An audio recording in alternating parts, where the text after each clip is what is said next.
Good morning. I'd like to call the August 11th, 2026 Committee of the Whole meeting to order. You have an agenda in front of us. I would like to propose an item under closed session on Committee of the Whole that will be an update from the town of Tabor. So intermunicipal government relations. And when we get to it, Lace will have all the right numbers for FOIP and ATIA so that we can read that in. Council, do you have any other additions or deletions to the Committee of the Whole agenda? Seeing none? I can accept the agenda with the addition. Thank you. Any questions? I'll call the vote. Those in favor? In favor. That motion is carried. So before I go on, I just wanted to note a couple of things. Councillor Tory is available online, and today is a bit of a unique situation that we have Committee of the Whole, and then we have a council meeting that will start. So at once we're done the closed session item for Committee of the Whole, if we haven't finished the agenda, we will recess for a 5-minute break before we start council at 10 o'clock. And then we'll do council, and then we'll come back to Committee of the Whole. So just so that everyone is aware of the moving timeline target. All right, so carrying on. Number 3, declarations of conflict, pecuniary or conflict of interest. I have a pecuniary interest against anything to do with grazing leases. Thank you. And I have a called lease, anything with sale of land or cultivate lease, I won't be part of. Thank you. Okay, moving on to confirmation of the June 16th, 2026 Committee of the Whole. Any questions or comments? And if not, I would ask for a motion. I can give you a motion to accept the June 16th, 2026 meeting minutes. Thank you. Any questions? Call the vote. Those in favor? In favor. Those are approved. Number 5, finance. It's the start of our budget process, 2027 proposed personnel budget update. Good morning. There's a memo before you. This is just a preliminary look at the anticipated costs for personnel for 2027. After the list goes through kind of all the different steps I've taken to show what comes in and out and what is changing. There's some estimates made as we don't know what the figures and rates for the source deductions, CRA, CPP, EI, what those deductions look like. And so I've made some estimates based on some historical rates that have changed in the past, I think it's the last 5 years or so. So this is a snapshot in time with some estimates made, and I believe it's pretty close to what would we be expecting to see. But from an apples to apples, after removing temporary positions and making some corrections throughout the year, to start off, it would be a net decrease of $268,000 from 2026 to 2027. And then with all the adjustments, with a cost of living adjustment of 2.23%, it results in a net increase of $67,400, or about a 0.65% increase from 2026 to 2027. The cost of living adjustment is calculated based on what's found in the compensation policy by taking the average CPI adjustments throughout the year and taking an average as of July 1st, so as to not, the point of that is to not have a month, if we base it off on a single month, we might have a month that is maybe a 1% CPI index change, but perhaps there's another month that is a 9%, and so we don't want to choose it off of one month on its own, so this takes the average of the changes throughout the year. And so that shows the change from 2026 to 2027 at this time, as we anticipate from a continuing on level of service and with current positions. In addition to that, administration is planning to bring forward a couple of business cases scenarios for new roles for 2027. One being a role that will be dealing with Laserfiche workflow and records management specialist requirements. And this is to to further capitalize on the technology investment with respect to records management and the automation of workflows, both internally and externally. We've been bringing up more forms for people to access, and then also dealing with some of the records management side of things internally. And this role will provide focus on managing MDT records and their systems requirements. In addition, we're proposing, or will be proposing, the inclusion of a role for municipal intern and going through the municipal affairs internship program. This role provides administrative support and can provide assistance across the organization while also mentoring someone who is looking to enter into the municipal field. Having been someone who has gone through the internship program, I think it is a very valuable program and is a worthwhile endeavor to engage in with the province. It also comes with, as it's part of a grant program, it comes with some funding, and the province funds this position. It's an 18-month program.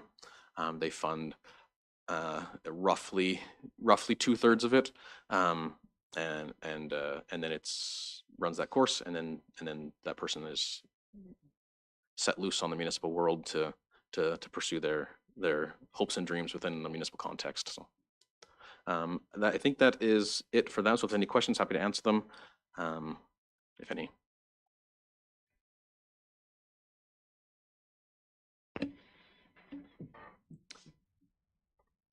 Take any questions at this time? We anticipate quite a bit of budget discussion coming, so I'm sure that will form part of it, but this is your first look on the personnel side.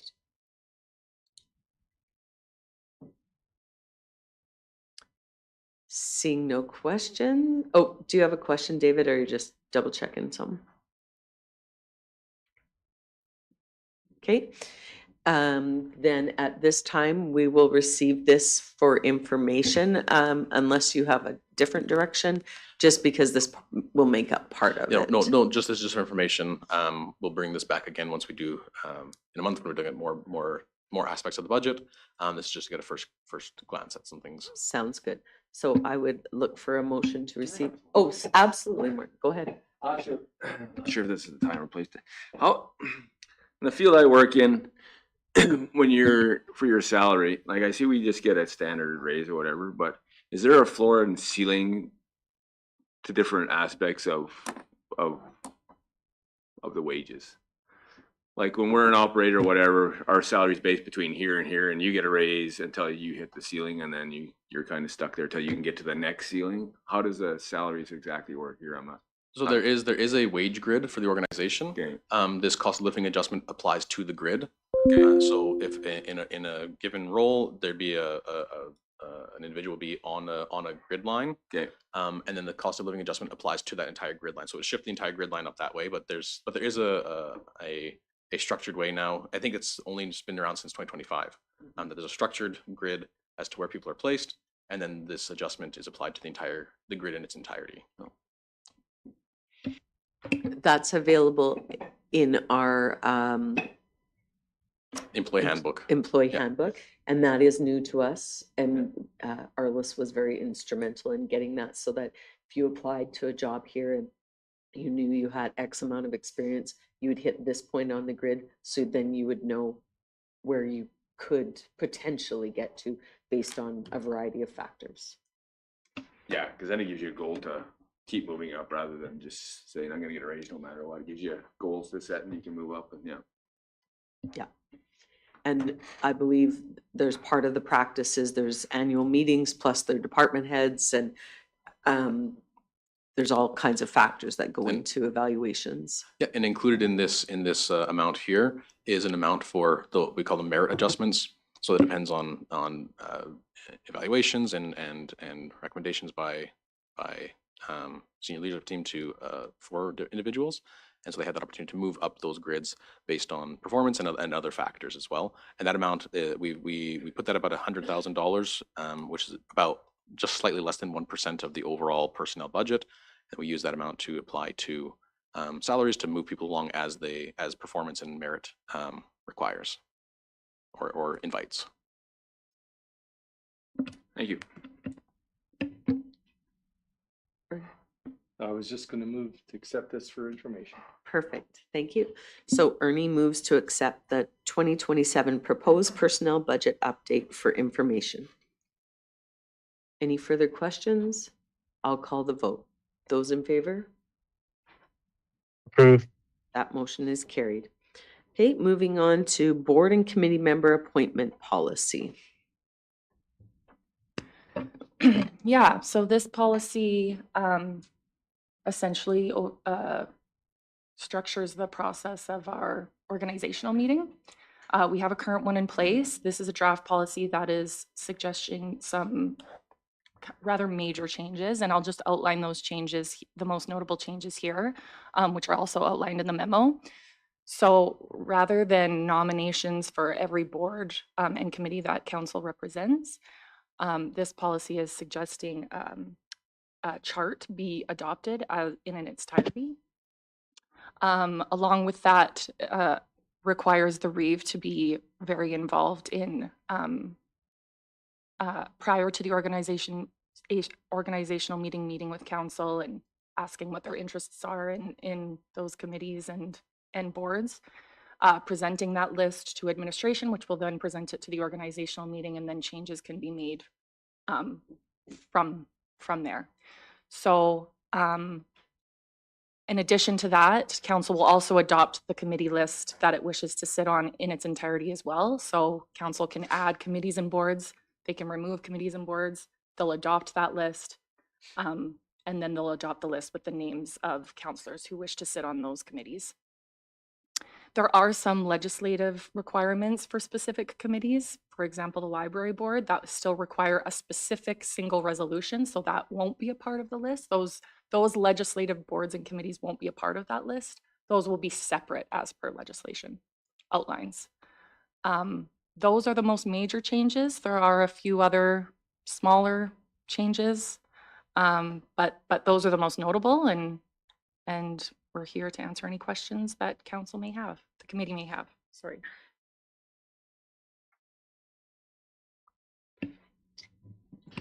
Go ahead, Lee. One question I have, this would work well for the years in between elections, but for the first organizational meeting after an election, when the Reeves position has yet to be determined, how will that be dealt with under this policy direction? With that conversation taking place in advance? Yeah, just so wondering. perhaps maybe during the orientation portion of a new council, those lists of boards could be presented at that time before, with some descriptions of what those boards entail. That could happen at that time. It is a little tricky at the beginning of a new election because you just simply don't know, but perhaps we could fit a section in there of a new election, a prior meeting to the organizational meeting with information of the boards and committees. Yeah, or maybe it would be more onerous on administration to do it, because that actually to me is one of the hardest meetings to do, regardless of who the REIV is not knowing after an election, did someone come in with an interest for ECDEV or someone come in with an interest for library? And so you're sitting around the horseshoe trying to guess and check. So maybe the administration could do a little more work, or, you know, sometimes we've had a little meeting, like here's where the bathrooms are, this is going to be the list of committees, right? And people could express interest. The thing that made, as I started reading through it, I was like having a bit of anxiety until I got to the point. But if there is interest by multiple councillors, we'll still run an election. That was the most important part for me, because just because I sat on housing forever doesn't mean that someone else might not want it or might do a better job. So an election is okay. Yeah, and as you mentioned, Reeve, the policy does allow for that. So if two councillors are vying for one seat, there is still the process to get elected in that way. Yeah, because what happens is we kind of become like church pew owners. We've sat on something and then we think we need to stay on it. But really, sometimes after a year, you know that maybe it's time to give it up, or someone else has actually a more vested interest. So no one should feel they have to carry that committee the whole of their term or that they have to give it up. It's kind of both sides. This just does facilitate a little bit smoother operation, but I agree with Lane. Maybe we have to have a notation on election year, the process may differ because you could have 7 new people. Yeah, we can certainly note that and create some kind of process for that specific year. Yeah, go ahead. No, I think this is a good idea. It is attempting to provide a little more order out of what could be a chaotic process otherwise. So a step in the right direction. Absolutely. I've sat on this kind of meeting that's taken 4 hours. It should never. It should be 45 minutes to an hour to get people situated. Other questions or comments? Do you see on this list any boards that are missing or should be removed?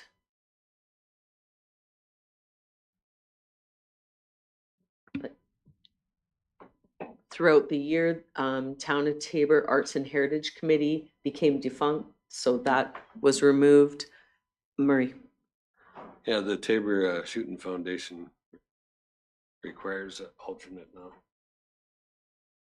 They're gonna, Okay, I think they're gonna good. put that through at their January AGM. That's nice. That's better.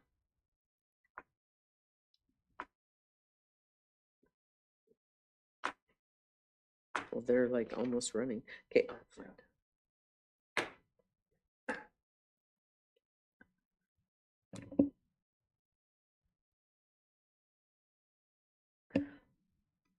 Council, do you see any other areas of concern or anything? You will get a chance to see this in its entirety back at council.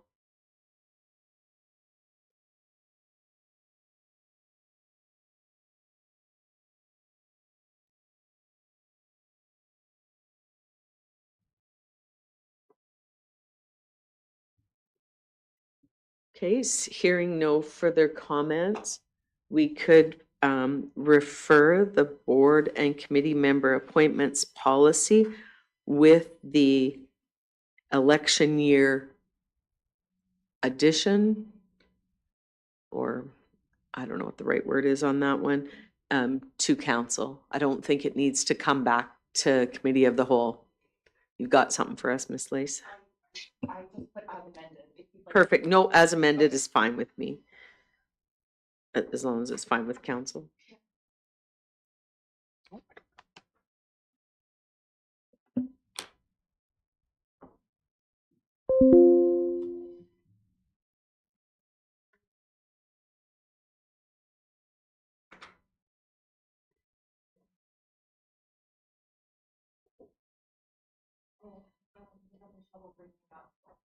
If you prefer. Yeah, go. The board and committee member appointment policy be referred to council for consideration adoption with its amendments. I can give you that motion. Okay, moved by John. Any questions or comments? I'll call the vote. Those in favor? In favor. Thank you. That motion is carried. Mobile food sales policy.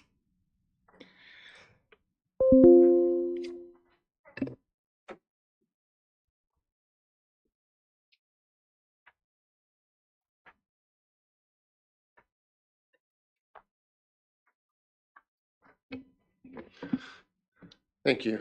So this policy is up for review. Really, we just made a couple additions to the policy. We're going to ask that the vendors now provide a fire inspection certificate and proof of liability insurance. We had looked at moving this policy to municipal-wide policy to allow food trucks throughout the municipality, but I don't believe that our current staffing allocation will allow that, so we're going to restrict it to the park still.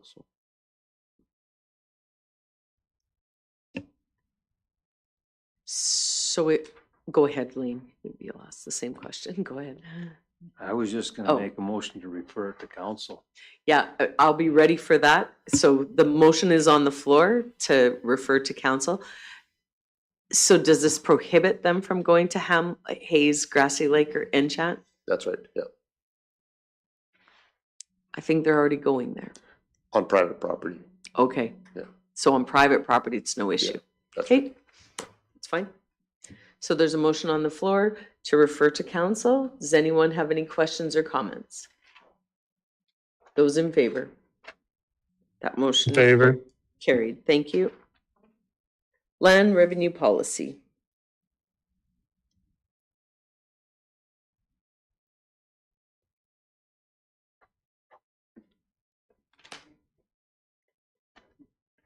Thank you. Yeah, so we put together as part of our continuation of our land management project and as part of our next steps in policy and lease development consideration for a land revenue policy. We've had some feedback just around the naming conventions that are being used that is very appropriate in the sense that it would focus it on agricultural lands. So we have utilized that term agricultural lands in much of our policy as well. So something that administration certainly could take note of as a response from or some feedback from committee.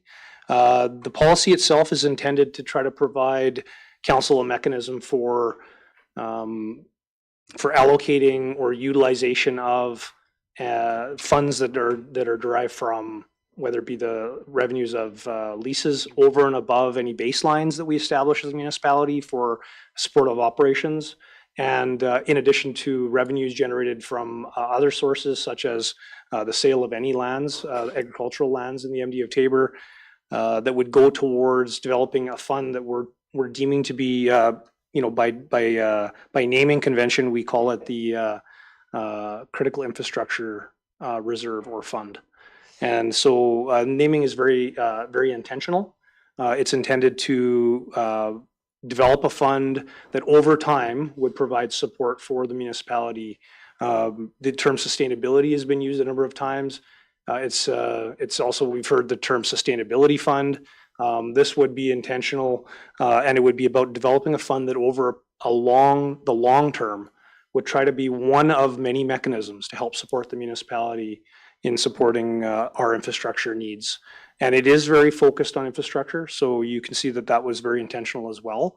It was deemed to be one of the more significant needs of the municipality that we're addressing, that we address throughout the years through whether it be capital, recreation, renewals of infrastructure, in the realm of asset management, renewals, ongoing renewals of all of our assets that we're responsible for as a municipality.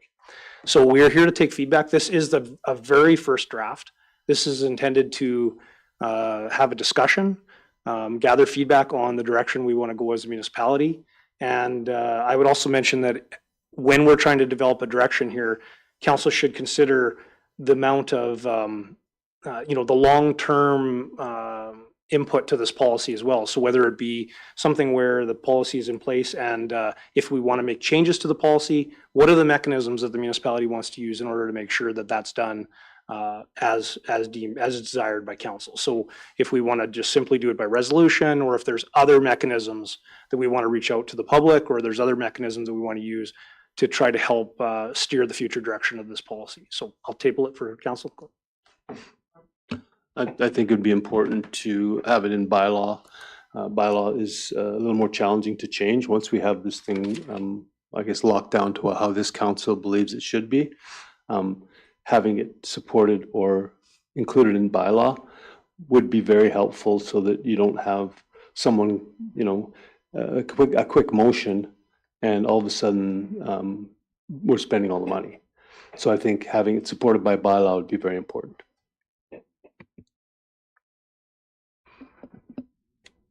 So then we would go through, 3 readings, potentially a public hearing, allowing us to go through a series of steps too. Okay.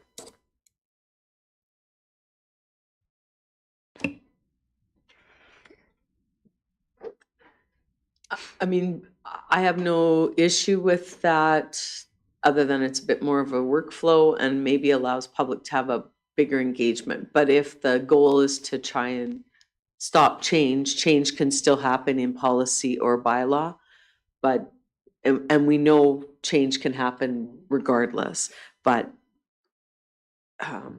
perhaps that's the reason. I don't know if I have enough technical acumen, and there's others in this room who have more, to differentiate between bylaw and policy. I would actually, let's just today, actually, the feedback that I received is that council is looking for additional steps to consider, and there is a public input piece, so we would take that back as a follow-up item as well for administration to look at the different mechanisms that do just that. And so if that's all right with the committee, we certainly would come back with other tools. There may be a number of mechanisms that do that same, or that attempt to do that same task, and we would come back with that.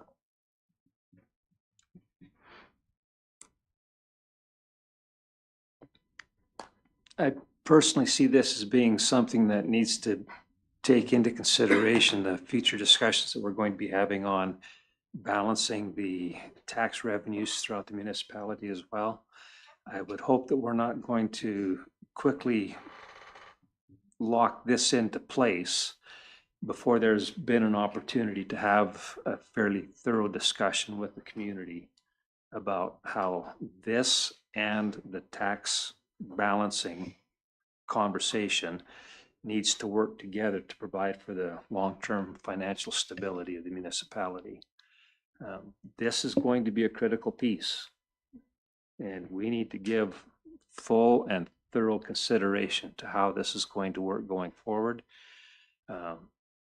It's a good first step, but I would really be reluctant to simply refer this to council right away with the expectation that it's going to be approved in short order. So I think it is one of the most critical pieces of legislation we're going to have on this term, because we don't want any money squandered. We want it to be well put to use. But I do think there is a level of urgency on this policy, because we know we have a lineup of people who want to buy, but that doesn't mean we can't put the revenue in a holding pattern till we're ready, right? I don't want it to prohibit sales, but I would want to make sure this policy is ironclad before we decide we can spend one nickel of that money. And I agree fully with that. I think that when funds start coming in through the sale of land, it would be as simple as making a motion that all funds go into a reserve account until we have firm policy and or bylaw in place that provides direction otherwise. I can fully support that. So we've heard one comment on that this should maybe be presented as a bylaw. On the policy side of the information that you've received, do you have any questions or concerns with the layout, the types of guidelines, the strategic alignment? It's quite, to me, basic. So, you know, there's a side of me that was like, this percentage should go into an untouchable reserve except for these things. This percentage could go into recreation only for this kind of, you know. So I guess I was thinking it would be more prescriptive, but I don't know if that doesn't tie the hands of council. But that was in my mind what this would look like, a bit more of a prescriptive, that you couldn't just say, well, we know we have 20 million in the bank, let's build a recreational facility outside of Taber. Like that makes me a bit nervous. But when a recreational facility comes to the books, do we have a mechanism to access some of that money? Those are just things that make me concerned. Yes, Lee. One of the things that I would really like council to consider, in my mind, this should almost become an endowment fund where the money goes into a dedicated fund, And what we have access to, or what future councils have access to, is what that fund earns and not the principal that has gone into the fund. And then that way it's there for the future. And we have to live off of, live within our means and let the fund continue to build for the future, rather than putting a future council in the position where that fund could actually be depleted over time. I'll go one step farther. I agree with most of that. I think that this fund, if you're gonna draw anything out of it, it should only be what the amount of rent you would have received from those same lands in a fair market value. That should be the amount you can draw down annually. And then that would be based on the previous year's fair market value rental rate on whatever class of land that's been sold and replaced with cash. Because over time, even if you're not touching the cash, you are depleting in value as inflation takes over.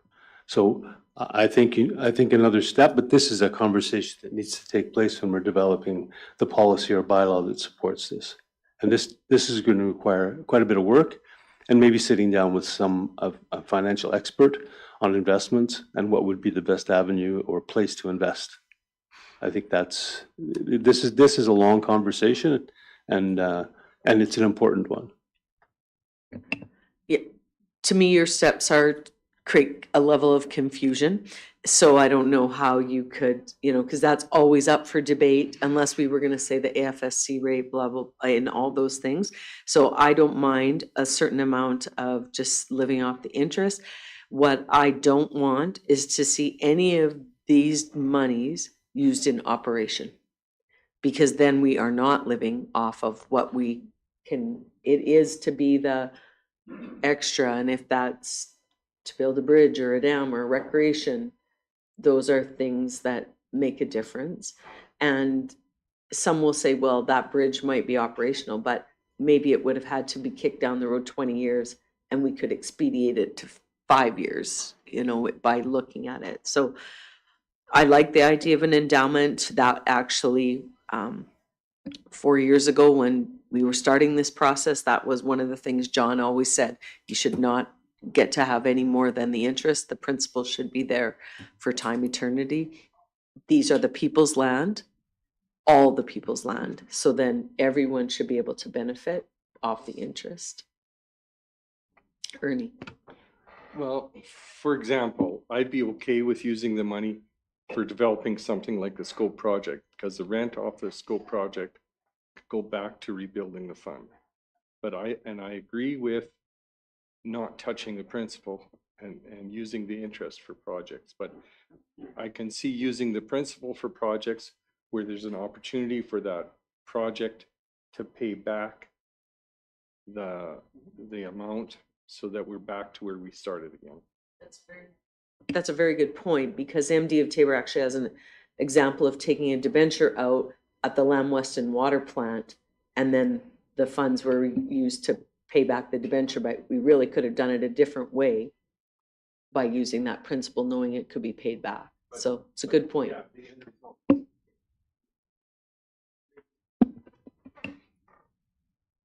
I have a comment. Yeah, go ahead, David.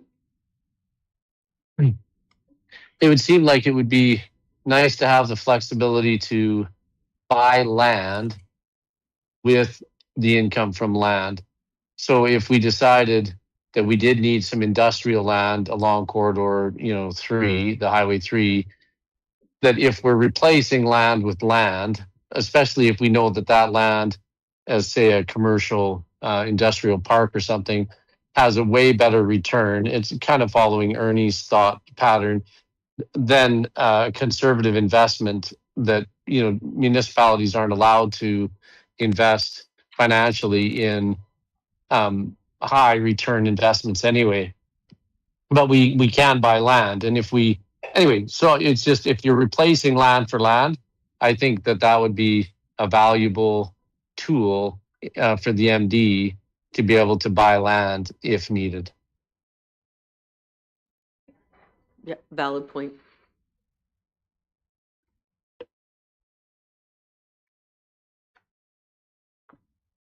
John? I would suggest, as I put in shared notes, I would suggest a change to the policy to be agricultural land revenue policy.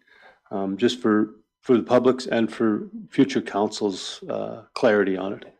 So when you say land revenue policy, some might think of recreational or, residential lot sales to be included in this, or it's just agricultural lands. And so I think it's important to have that in the title. And does it distinguish it enough by saying agricultural lands to the 82,000 acres? Does it, okay, It does the way that we organize lots versus land in the municipality. okay. Maybe just what I could do is maybe just talk about a couple of the key pieces, and then we can just, if there's more discussion on each item, we can gather a little bit more feedback. We have gotten some valuable feedback from the committee already. As far as the actual direction that administration has drafted from the policy, it is directed to be more of an endowment fund. That is the direction that was provided as far as the first attempt at developing policy. It was attempted at developing it with 25% of the interest to continue to grow the fund, and 75% to be utilized for municipal purposes, for budgetary purposes, for capital critical infrastructure funding. Along with that, there was a contribution to the municipality's operating. So from revenue created through rental, so lease rental, we had actually recommended establishing a baseline, utilizing, say, for instance, the end of 2025 revenue as a baseline for contributions to the operating.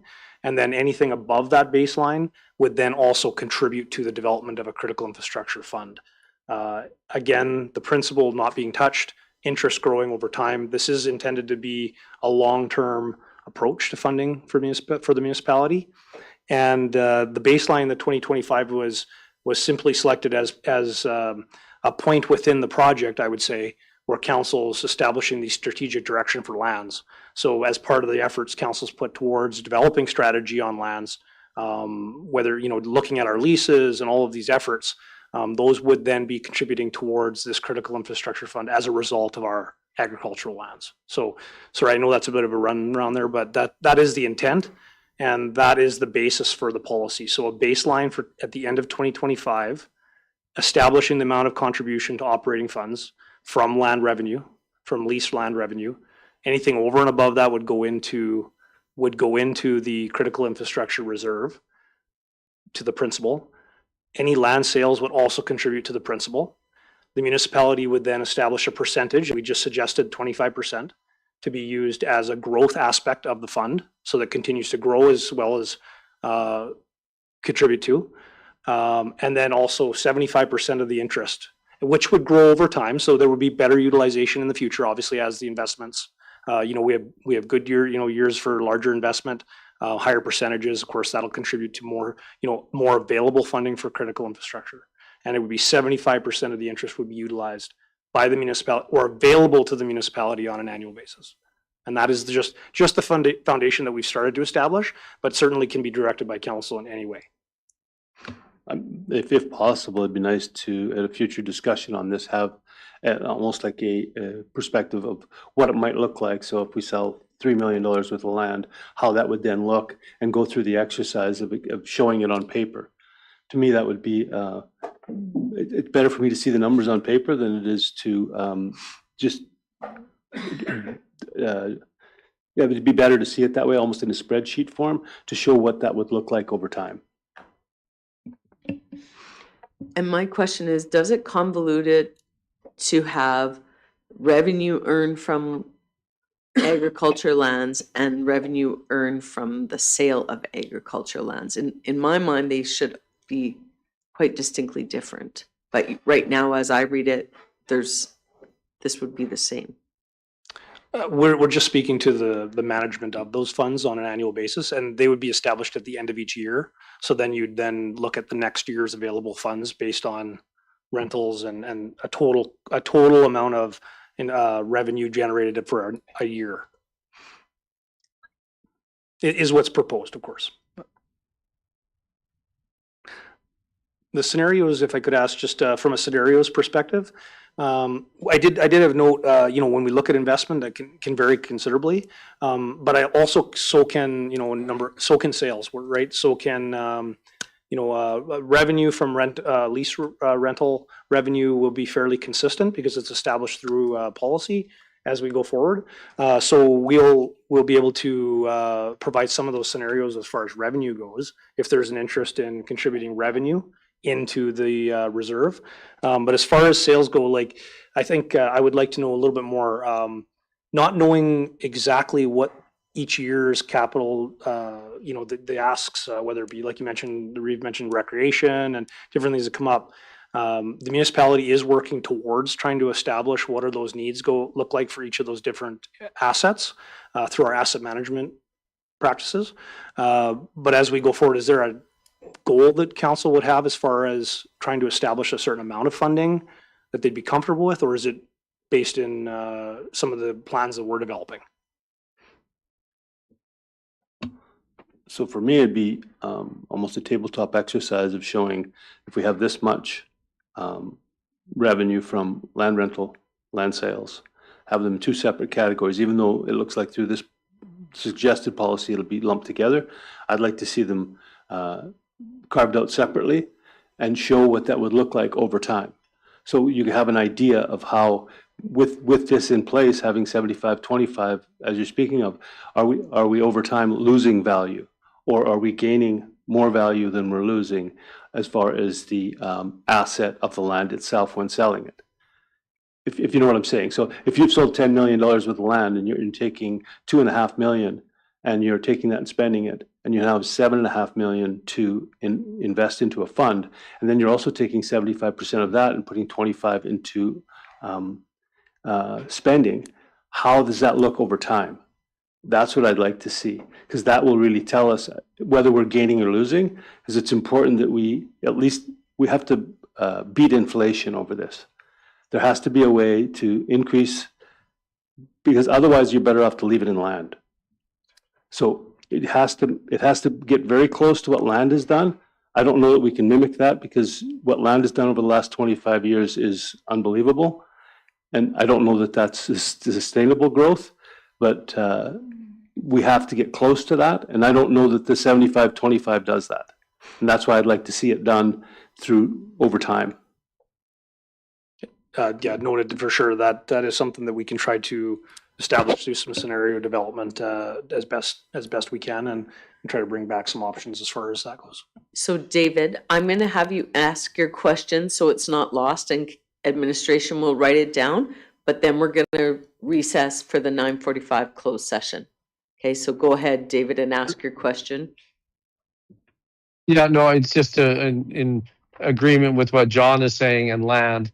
That I just hope there's a flexible mechanism that if let's pretend it was a big food processing plant, but we knew the location needed to be on the highway and we didn't have the land there, that if we did have land sales, because switching land for land, especially if it's a known buyer and we know that we would have that flexibility to move our investment from one piece of land to another piece of land, because it's hard to imagine us beating land going forward in a bank account somewhere. So anyway, I just hope that as a municipality, we're going to be trying to manage these land deals, but they might be.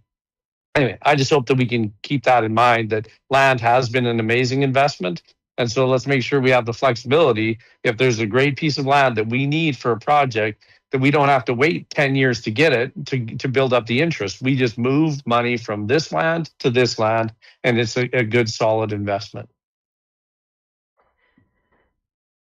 Okay, thank you. And Bryce, you still had a few things you wanted to review, right? Likely there's a couple items, yeah. Okay, so then what we're going to do is we're going to pause. We're going to go into closed session. Do you want to throw that? Can you throw that up for me, or else read it in for closed session? Okay, so just while they're going to read it in, but I just want everyone to know on Zoomland, and CEO Thibault, if you would like to join us at the front mic. So Town of Taber CEO Darren Tebow is with us. We are going to go into a closed session for an update on some economic development. And then when we come out, we'll decide if we're recessing this committee of the whole meeting to enter into council. So Lace is going to read into why we're going into closed. So it's closed session pursuant to section 197(2) of the Municipal Government Act and section 14 of Division 2 of Part 1 of ATIA, disclosures harmful to intergovernmental relations. So a motion to move into closed. Motion to go into closed. Call the question. Those in favor?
Okay, a motion to come out of closed. I'll move. Okay, so Lane moves, we come out of closed at 10:09 a.m. Those in favor? In favor. That motion is carried. No motions are required out of that closed session.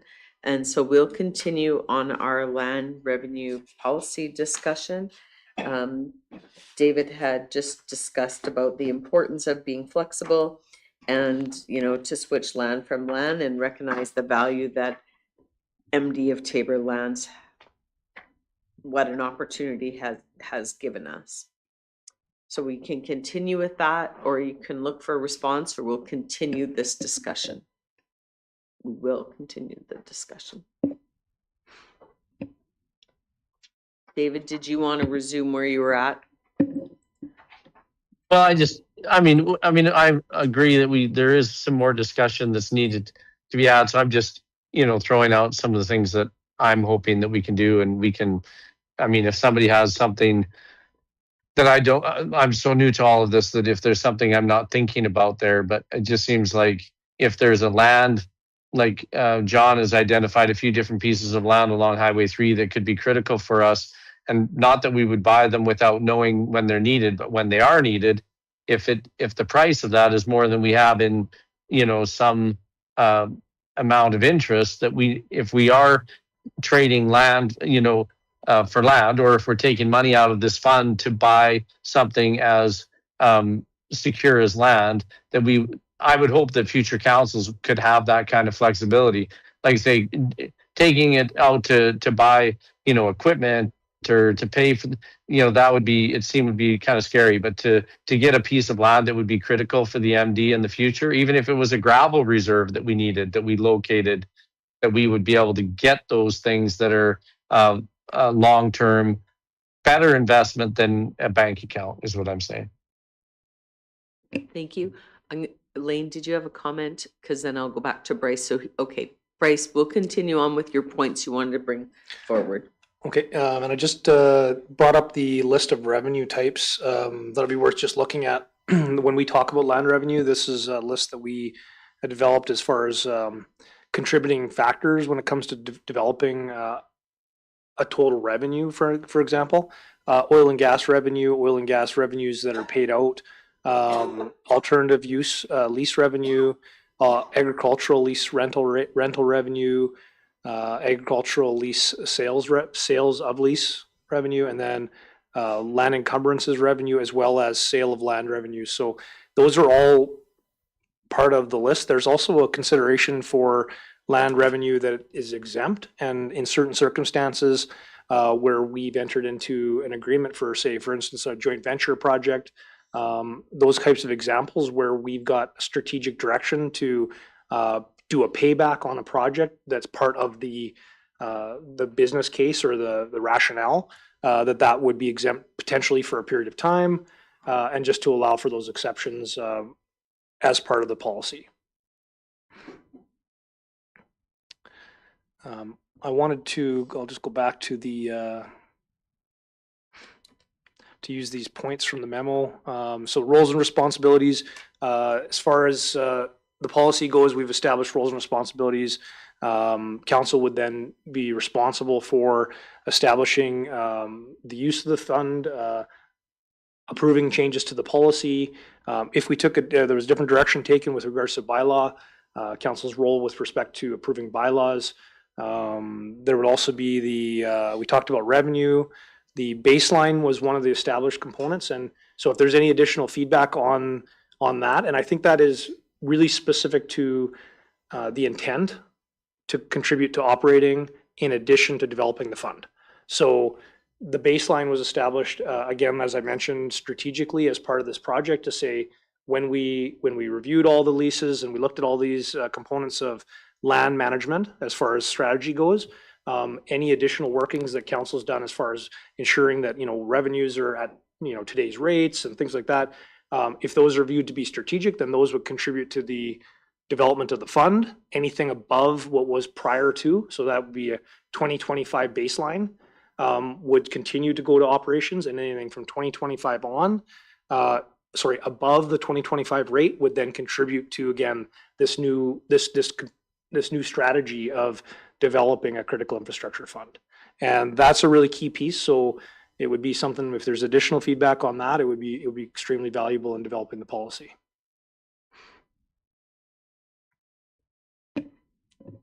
Council, do you have thoughts on those comments that Edmund is looking for?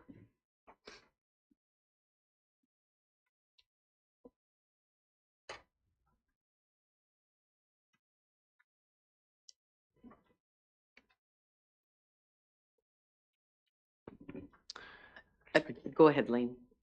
I guess it's my preference that we refer this back to another future committee of the whole meeting when we have additional discussion regarding the community engagement process that we're going to be going through for the tax revenue.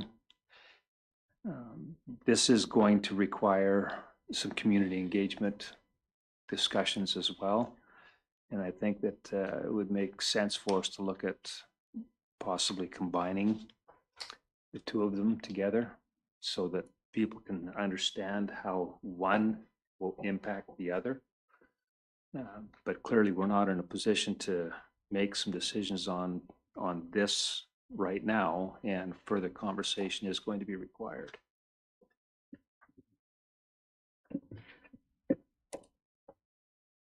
I don't disagree that they don't impact one another, but I think the mistake that can get made is if we allow it, and that's where I'm getting myself mired in the muck on the revenue from rent versus the sales of land. Because the revenue from rent, I agree, there should be an operational factor because there's things that have to be done day to day by our staff and things like that. So I'm having a hard time keeping those lanes very separate. And so to me, I really, that on my first blush with this was like, I don't know how this can stay the same. Because,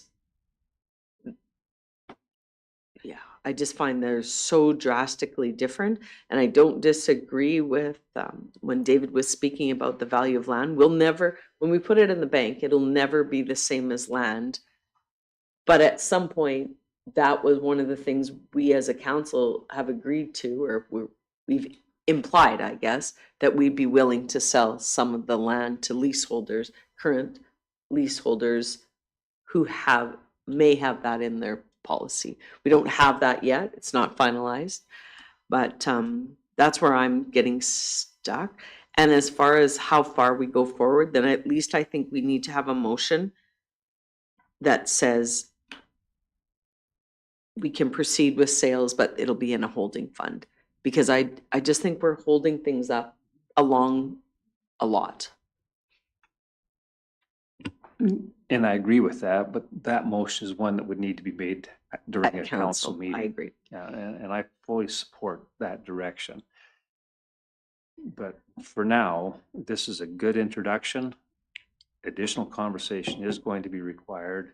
And I think that conversation is best suited for a committee of the whole meeting. Okay, yeah. John? So we changed committee of the whole structure to finance and whatever. Does that not, when does that come into play? Is that not after the organizational meeting in October? So maybe it would be soon enough if we're parking the money anyway. Maybe we need a workshop of some sort before we even decide what our strategy will be as far as public engagement. Having a workshop with council and administration might be really helpful, because this, like Ria Menaga said, this is going to be one of the most important things we do, is set this up. So we need to get it right. Not that it can't be changed by future councils, but we need to at least start in the right place.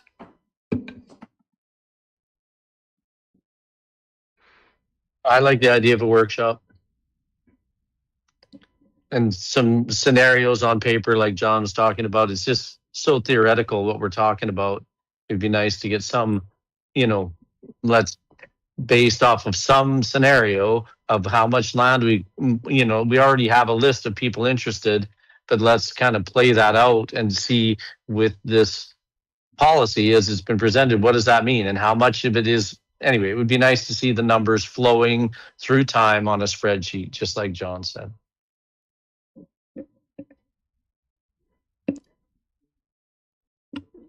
Based on the discussion, would a motion be in order then that we refer this to council for a conversation on scheduling a workshop and also considering a second motion to freeze funds from the land sale until we have clear direction from council as to how those funds are going to be managed? Right. I So like not, it. so as not to impede sales. Correct. Okay. Yeah. Let's do them separate just to keep it clean. Okay. And so there's there's a motion on the floor for sure. Bryce, I know a lot of work has gone into this. Do not want to undermine the amount of work, but is there other areas you're feeling like I need clarification? This was identified as our next step for the project, so this is continued forward momentum for us. So, Perfect. and as far as the security, as far as when if we have a sale, if we approve a sale of lands and we have sales, council has that discretion to secure those funds in a short term if they want to do that prior to any policy developments. So Yeah. those tools are available. Yeah. Okay, I think those are very important. So really the referral to the next council meeting for those two items would be okay, Lane? I don't think those need to be separate. It's probably once we get to council, they need to be separate. So Lace, if you can just, if your screen's working and if not, then just read it in.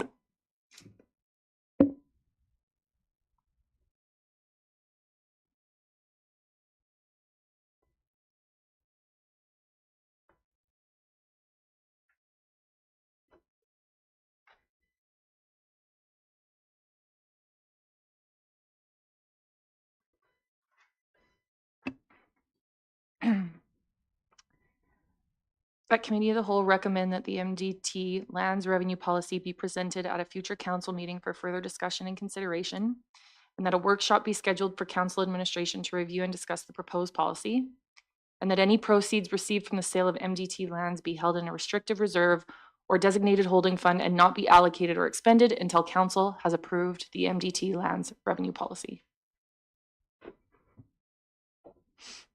Does it say recommended to council? Yes, so those would be dealt with during a council meeting. Yeah. Okay, so we just want the first one then, just recommend to council? Yes. Just recommend the council to the Yeah, policy 'cause to those council are- for consideration? Yeah. It will still flow back to a committee setting or a workshop setting, but at least those can be directed by council. Okay, so that committee of the whole recommend that the MDT lands revenue policy be presented at a future council meeting for further discussion and consideration. Nope, keep going. And that a workshop be scheduled for council and administration to review and discuss the proposed policy. And And that any proceeds received from the sale of MDT lands be held in a restrictive reserve or designated holding fund and not be allocated or expended until council has approved the MDT lands revenue policy. yes, I shouldn't say yes, but. Okay, so it's moved by Deputy Reeve Johnson.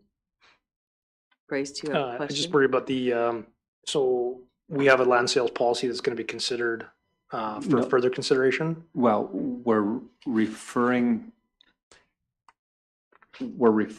to council, consider scheduling a workshop for further discussion on the land sale policy. So on the land, let's make sure we call it right, the land revenue policy, Okay. right? Because we're going to talk about land sales policy. So land revenue policy, Lace, just so we have the semantics right. Agricultural lands. Yeah, are you okay with changing that to agricultural lands revenue, Lane? Well, that would probably be part of the discussion we need to have when Okay. it comes back to Sure. council. Yeah, and I get that, Bryce. Thank you for that clarification because we are going to talk about the draft sale of the lands, but this is the land revenue. And that's the hard part of not having them all at once. 100 moving pieces. Now, I just have I guess a thought is we already have a piece of land, I guess one or two pieces of land that we've approved to sell. They, we haven't done anything with them quite yet, but they would certainly give us a baseline, like it's grassland that would be assessed by two different assessors and things like that, or how it would be nice to get an idea of the actual value of this land. And we've already approved the sale of, I think we had a motion and it was approved to sell some of this grassland, that then we would actually have so it'd be nice to maybe get that land appraised or whatever, so that we have some more serious numbers to put into our spreadsheet when we do get to anyway, it's just a thought. So since we can't, oh, now we can see it.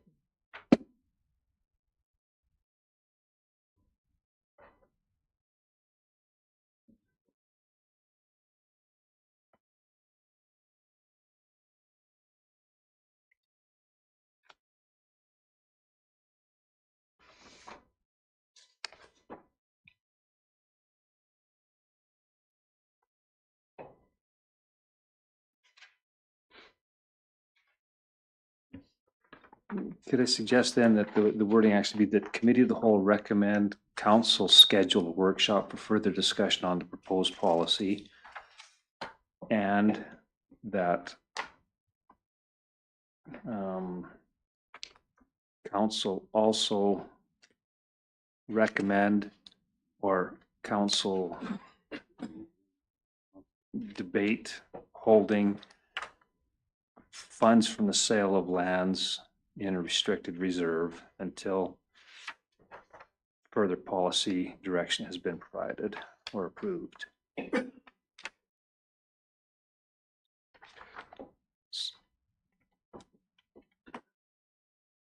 Yes, John. I don't know that it's easier to have it in two separate motions. I think that's part of the problem here is we're trying to do too much in one motion.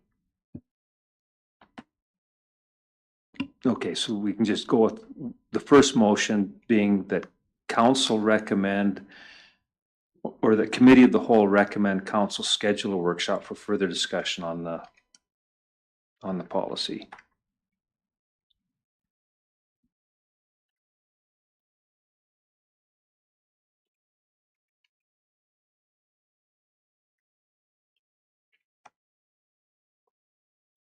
That committee of the whole recommend that council schedule a workshop. Yeah. Get myself a mess. Recommend to council that a workshop be scheduled for further discussion on the policy. I'm sorry, Lace.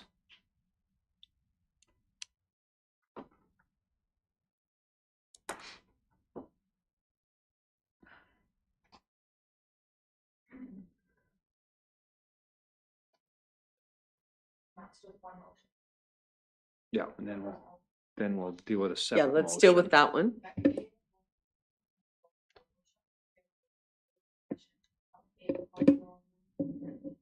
Yeah.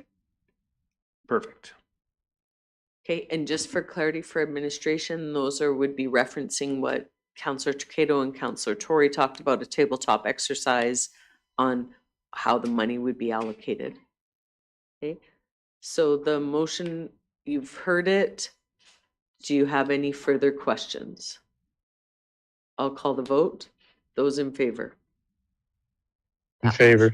Motion is carried. And then if you could slide up the second one.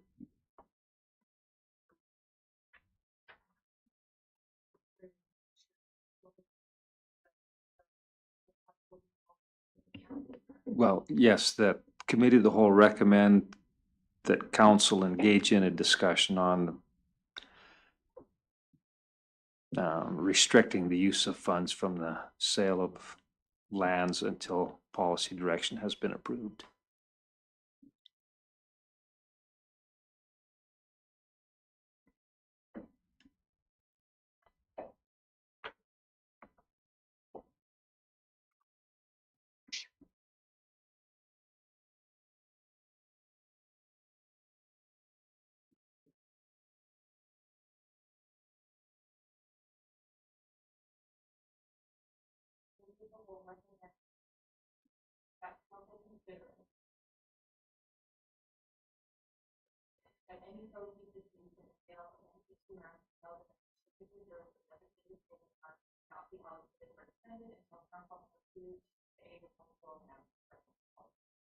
Yep.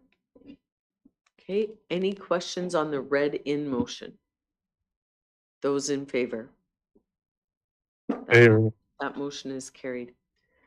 Okay, it is 10:30. Is there anything else? We've covered everything on the committee of the whole? Okay, I'll ask for a motion Motion to adjourn. Okay, thank you. 10:30.